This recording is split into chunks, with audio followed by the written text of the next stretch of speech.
Hey Sparkers, I'm here in Birmingham for the Class 7A State Championship. Enterprise and James Clemens. Now, this is not the first rodeo for Enterprise. They was just in this position last year. Hey Gerspo, it's the first round of the playoffs, and I'm here for Central Haynesville and Kinston. Now, Kinston finished the regular season 7-3, which is the most wins they ever had in a season. Hey Amanda, I'm here at the game of the week, Slocum and Wicksburg, and it's going to be a crucial one. Both teams are 4-1 in the region. Now, if Slocum win this game tonight, they'll win the region and they'll host the first round of the playoffs. And a matter of fact, Geneva gave Slocum their first loss of the regular season at this time last year. Slocum was up by 18 points in that game, and they let it all slip away. Hey, Paige, we're here at the game of the week, Geneva County and Elba. Now, there's a lot at stake for tonight. Geneva County is coming into this game on top of the region, undefeated, and they're looking to their man, Emmanuel Henderson, who is supposed to be in the backfield tonight. Both of these teams are entering into tonight's matchup undefeated, but unfortunately, somebody got to lose tonight. But for Ayrton, this is the best start for them since 2004. We have great running backs on each side. For the Purple Cats, you have Jordan Smith. And then for Geneva County, you have no one other than Alabama commit Emmanuel Henderson. So there could be a lot of yards on the ground tonight. We have three of the top running backs in the Wiregrass: Emmanuel Henderson, Jalen Nobles, and Rashawn Miller. And I cannot wait to see the total rushing yards in this game. But tonight is for all of the marbles. Enterprise is looking for revenge. They're hoping to bring some kind of hardware back to the Wiregrass. Happy Friday, sports fans. Now, the news I'm about to tell you, it's not good, but coming out of Troy early this morning, head coach Chip Lindsey has tested positive for COVID-19. So we have a pretty good chance against those kind of teams. BYU beat Nebraska. Everybody knows about the LSU.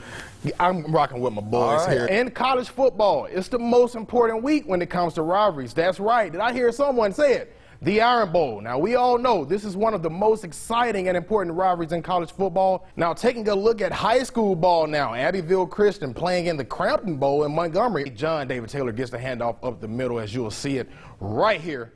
And look at this. He is gone 70 yards to the house, out of sight, out of mind. They go on to win this thing 40-20. Yeah, I'm going to go with Carroll here, too. It's going to come down to who can move that ball. Both defenses let up a good bit of points, but it's going to come down to who can move the ball, who's going to score on that offense. Because the last time we picked against a team from Montgomery, which was last week, Alabama Christian against Dale County. They made us look bad. They made us look bad. I'm going with the team from Montgomery. Energy, passion, enthusiasm, connectivity. Those are the words that best describe the 23rd Troy head football coach, John Summerall. Summerall was chosen out of 50 candidates. I'm very excited, very grateful and honored to be the head football coach at Troy.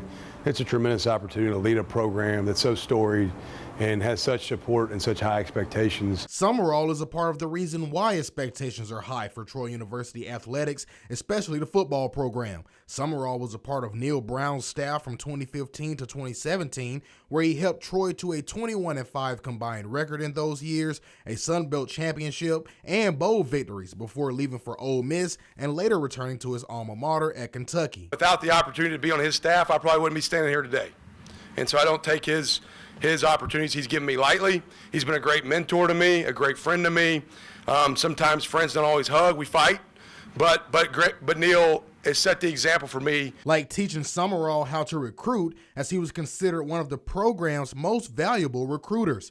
He even recruited a number of defensive studs at Troy, such as Carlton Marshall and KJ Robertson. Coach Summerall is defensive-minded, but he says Trojan fans can expect a much improved offense, which has experienced some inconsistency. We want to be able to take vertical shots off our run game, get people in space that can make plays with the ball in their hand. Formationally, we want to put people in binds and create issues for our opponent by shifts and motions and different tempos that we can use. Summerall says the winning culture is what made the decision easy to return to Trojan territory, but he's aiming to take Trojan Nation to new heights. Compete for conference championships. We want to be one of the premier group of 5 football programs in college football.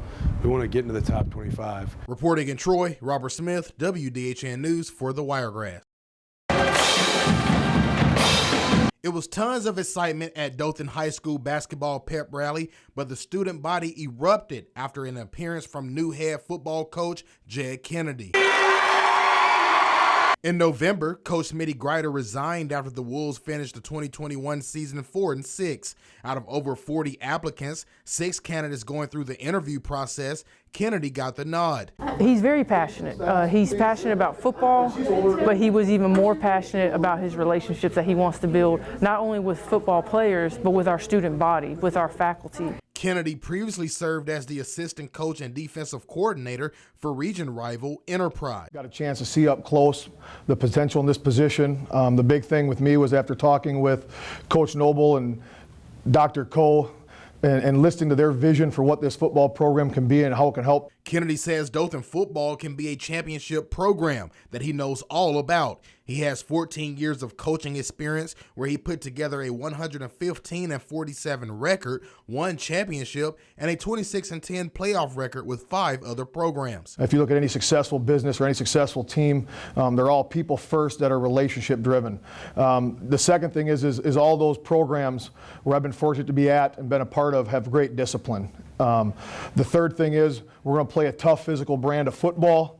And lastly, we're going to have extremely just an unmatched work ethic. Kennedy says he's aware of the past few rough years, and there are definitely improvements to be made. But he has met with the team, and the Wolfpack is ready to come howling. Make sure you keep your schedules open in November because we will be playing playoff football. You know, we don't look back, we look forward. Every moment we take looking back is a second that we're not looking at improving our program moving forward. The kids are hungry, the kids are excited. Reporting in Dothan, Robert Smith, WDHN News for the Wiregrass.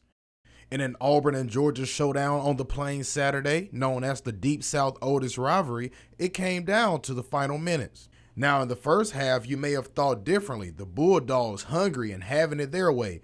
Jake Fromm throws a bomb for 51 yards to Dominic Blaylock on the third play of their second drive. After a couple of 3-and-outs from Auburn and a turnover, the Bulldogs found themselves in the end zone one more time in the half. Bulldogs up 14-0 at the half. Yeah, you know, at times we're playing really good, and at times we're not. And we were inconsistent tonight.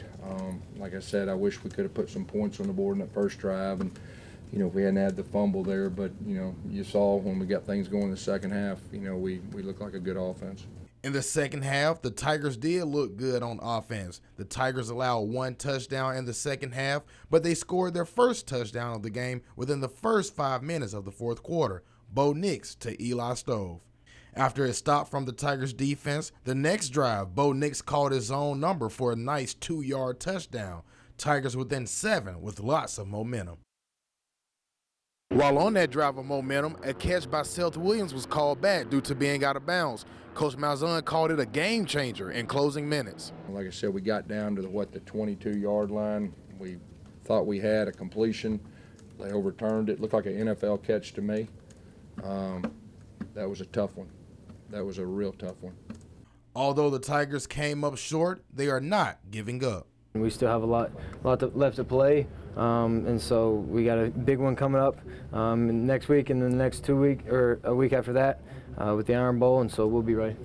In Auburn, Robert Smith, WDHN. On a rainy Thursday morning, 10 Trojans displayed their skills in front of 14 NFL scouts. Out of the 10 looking to fulfill their dreams, 2 of the participants are Wiregrass natives, GW Long's Zach Weldon and Slocum's Jarvis Hayes. Similar to the NFL Combine, Pro Day consisted of the vertical jump, 225-pound bench presses, broad jump, 40-yard dash, and position drills. The 2 seniors gave it their all in the drills at Pro Day, but it was one drill or two that they believe impressed the scouts. The broad jump and vert jump, what we started off with, like as soon as I felt myself kind of locking up with the nerves. And it was weird because it was like I'm in the weight room doing what I always do, but at the same time there's a lot of pressure on the line. But once you got this first couple out, feel good. Well, my favorite thing was doing the broad jump. I was a little disappointed at the end where I jumped off the mat, which was 11 feet, and I knew I could do a lot better, but I didn't stick the landing. So.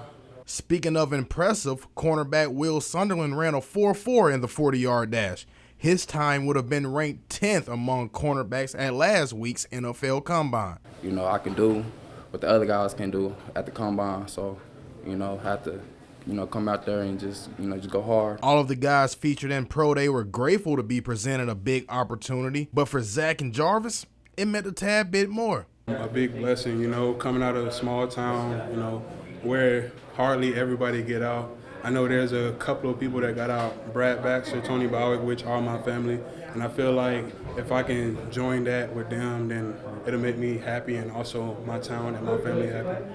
In Troy, Robert Smith, WDHN.